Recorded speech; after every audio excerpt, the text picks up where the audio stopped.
Viņi skrien, steidzas un kavē, no punkta uz punktu, neskatoties apkārt, pat nepaceļot galvas. Mēs nolēmām mazliet apstāties, lai ieraudzītu, kas ir tas, kam ikdienas paskrienam garām. Kas ir tas, ko ikdienas steigā aizmirstam, galu galā, kur esam? Mūsu ceļi satiekas Rīgā, pilsētā ar 812 gadu pieredzi. Varena, varonīga un bezgala skaista pilsēta. Šeit ir ko redzēt, ir tikai mazliet jāpiestāj, jāatvelk elpa, jāpalūkojas apkārt.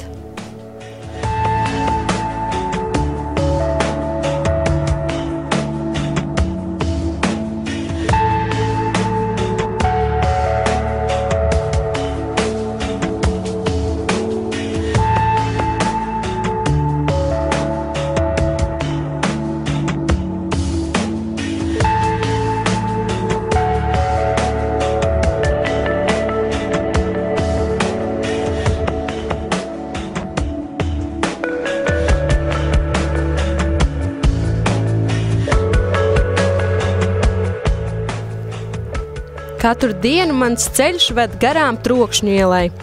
Visbiežāk, taupot pāris minūtes savu laiku, izvēlos iet tai apkārt, bet šoreiz gāju tieši cauri. Trokšņu iela ir viena no vecākajām un šaurākajām ielām Rīgā. Lai gan tikai 160 metrus gara, šī iela glabā sevī varenu stāstu. Stāstu par pagātni, stāstu par laiku, kad šauras, tumšas un bruģētas ielas bija visā pilsētā. Šeit tik tiešām ir kas maģisks, tik vien kā apstāties un palūkoties apkārt. Ar Rīgas centrālo staciju sākas pasažieru vilcienu kustības vēsture. Centrālajai stacijai cauri dodās vairāki tūkstoši cilvēku. Esmu viena no viņiem. Tikai tad, kad apstājos, sapratu, cik liela nozīme tā ir visas pilsētas dzīvē.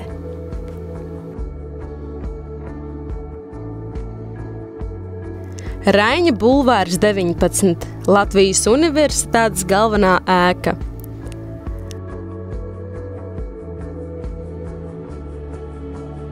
Latvijas Universitātes galvenā ēka ir vecākā augstskolu ēka Latvijā.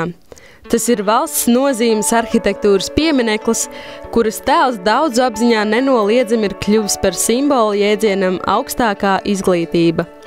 Gaiteņi, kāpnes un aulas stāsta par to daudzo studentu gaitām šajā ēkā vairāk kā 9 gadu desmitus senā vēsturē.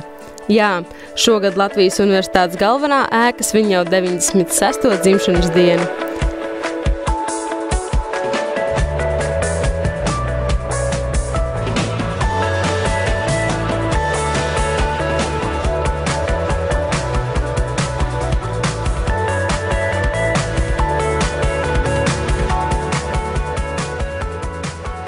Tik vien kā uz brīdi apstāties un pavērties apkārt.